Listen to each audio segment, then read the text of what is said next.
Olá, tudo bem com vocês?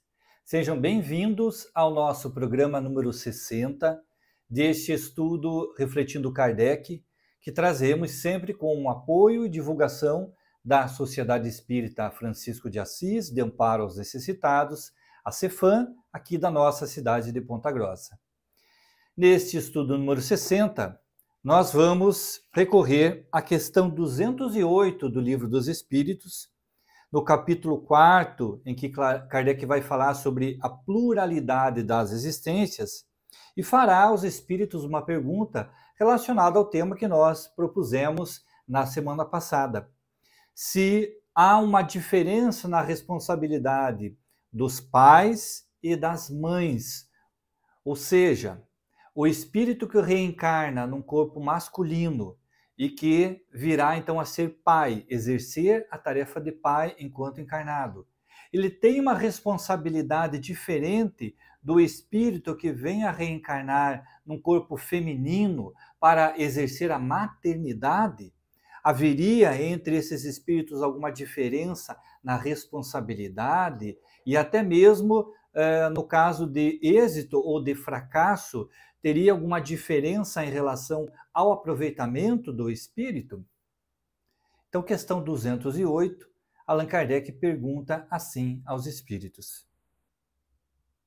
nenhuma influência exercem os espíritos dos pais sobre o filho depois do nascimento deste? Os espíritos respondem: ao contrário, bem grande influência exercem. Conforme já dissemos, os espíritos têm que contribuir para o progresso uns dos outros. Pois bem, os espíritos dos pais têm por missão desenvolver os de seus filhos pela educação. Constitui-lhes uma tarefa. Tornar-se-ão culpados se vierem a falir no seu desempenho. Essa questão nos remete a um texto lá do Evangelho segundo o Espiritismo, capítulo 14, honrai a vosso pai e a vossa mãe, num texto que é ditado pelo Espírito de Santo Agostinho. É um texto longo, mas muito interessante, em que ele vai falar sobre a ingratidão dos filhos e os laços de família. Eu quero destacar uma frase, um pequeno trecho desse texto, em que Santo Agostinho faz uma advertência aos espíritas, aos pais espíritas, ou todos aqueles que exercem a função da paternidade, no sentido de fazer com que pensemos sobre a responsabilidade que nós temos neste momento de receber um espírito que vem viver conosco e aprender. Ele diz assim: os vossos cuidados e a educação que lhes dareis auxiliarão o seu aperfeiçoamento e o seu bem-estar no futuro. Lembrai-vos de que a cada pai e a cada mãe perguntará a Deus: que fizeste do filho confiado à vossa guarda? E aí ele vai dizer que se por nossa culpa eles vieram a se transviar, a se perder dentro da existência, teremos não um castigo, mas um remorso, um sentimento por conta desse espírito que não aproveitou bem a sua existência. Conjugando esta questão 208 com essas anotações do livro do Evangelho segundo o Espiritismo, nós vemos que os pais têm sim uma grande responsabilidade em relação à educação dos filhos. E em nenhum momento se fala sobre uma diferença entre a responsabilidade do pai e a responsabilidade da mãe. É claro que ali vai dizer, Deus perguntará a cada pai e a cada mãe. Então, de alguma forma, as tarefas que ambos desempenharão dentro do processo educativo são diferentes. Responsabilidades iguais, mas tarefas diferentes, compromissos diferentes. E vamos imaginar isso dentro de uma estrutura que, adaptada à nossa realidade atual, foge daquela forma tradicional das famílias em que o pai saía para trabalhar, a mãe fica dentro de casa apenas guarnecendo o lar, limpando, cuidando, trabalhando às vezes muito mais do que o pai que está na rua, no serviço remunerado, e que não é reconhecida.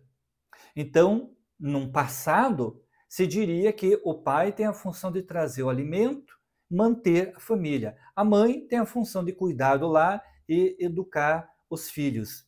Não é assim. Nós vemos pelo próprio texto do Evangelho de que as responsabilidades são iguais, de que os compromissos foram assumidos de forma conjunta. Então é possível que dentro dessa estrutura familiar venham o homem e a mulher assumir tarefas, compromissos que tenham alguma diferença de horários, diferença de possibilidades, mas que não eximem nenhum dos dois das tarefas da educação dos filhos, principalmente. É claro que nessa concepção atual, muitas vezes os pais são obrigados a delegar a terceiros, a uma babá, alguma cuidadora, a educação da criança. E seja por conta de uma necessidade, se for mesmo uma necessidade financeira, devem eles continuar acompanhando esta educação. Esta profissional, esta creche, este local ou pessoa que irá cuidar da criança é algo que tem que ser temporário, que não exime os pais da responsabilidade. Mas vamos direto ao ponto da nossa dúvida da semana passada. Qual é a diferença? Por que então que parece mais fácil a tarefa do homem? Parece porque, na maioria das vezes, nós, homens, acabamos sendo egoístas na condição de aproveitarmos o nosso tempo dentro do lar. Como eu disse, as mulheres têm o mesmo direito a descansar. As mulheres têm o mesmo direito após o trabalho, seja dentro de uma jornada na casa, seja numa jornada num serviço externo remunerado, ter um descanso, ter uma tranquilidade, ter um momento de lazer, de diversão, tanto quanto os homens.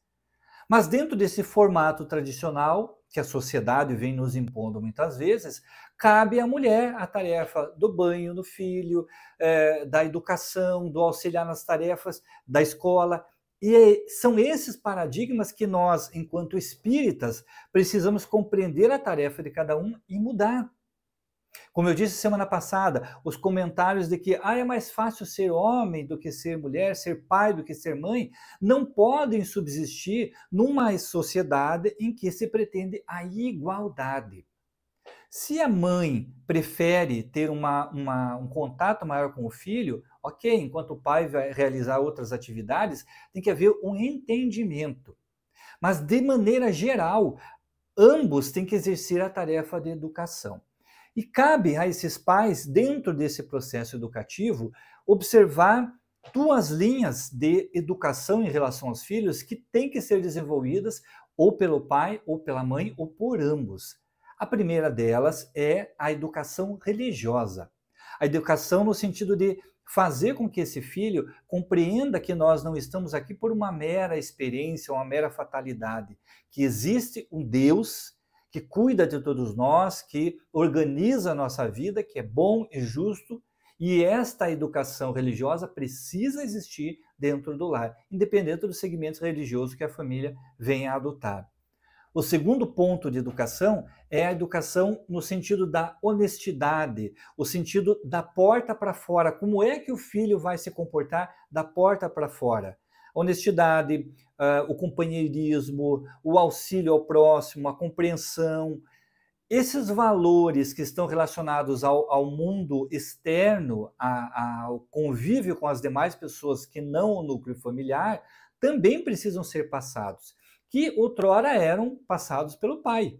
Então, o pai é o exemplo da porta para fora, a mãe é o exemplo dentro de casa, o perdão, o cuidado, a atenção, o carinho, o amor. Mas no momento atual que nós vivemos, precisam ambos exercer esta atividade. Ambos falar de amor, de educação, de respeito, de perdão, de honestidade.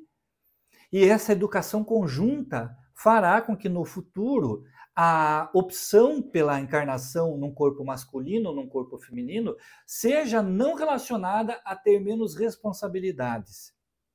Fazendo apenas um parênteses de que sabemos que todas as relações que nos acontecem, todas as possibilidades que nos acontecem enquanto encarnados, têm um propósito, têm uma finalidade. Então, em alguns casos, em algumas situações, o espírito que reencarna com o corpo feminino e que recebe esse espírito e permanece com ele nesse processo gestacional, muito mais ligado, muito mais, às vezes, envolvido com esse espírito, pode, em alguns casos, estar nesse momento realizando uma tarefa de aproximação, realizando uma tarefa que assumiu espontaneamente no plano espiritual.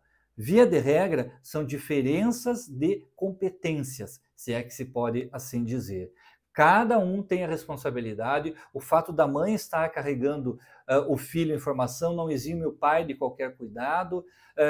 Também o fato da mãe ter passado pelo processo da gestação e entregar ao restante da educação, da manutenção ao pai, também não é adequado. Ambos têm responsabilidades iguais, como nós vimos aqui no Evangelho.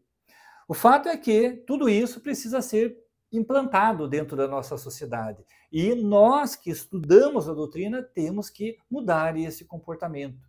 Esta igualdade, esta justiça que nós esperamos ter um dia no nosso planeta, ela só vai se concretizar se nós que estudamos a doutrina espírita colocarmos isso em prática. Então, pais, mães que estão nos assistindo nesse momento, pensem na responsabilidade igual. E é claro que em algumas situações a vida coloca determinadas tarefas, determinados compromissos a este ou aquele ser, ao pai ou à mãe, que nem sempre é possível esse processo. Mas imaginemos que o ideal é que seja isso. Se você tem 10 minutos, 15 minutos com seu filho, que sejam os minutos bem aproveitados para educar, para ensinar o amor, para trazer a ele tudo aquilo que Deus espera que nós possamos entregar a esse Filho de Deus que está convivendo conosco nesse processo evolutivo. Para a semana que vem, ainda nesse estudo do processo da reencarnação, nós vamos entrar num outro assunto um pouco mais complexo, que vai nos exigir alguns programas para estudarmos, que é a condição do retorno do espírito à vida corporal, a união do espírito com o corpo.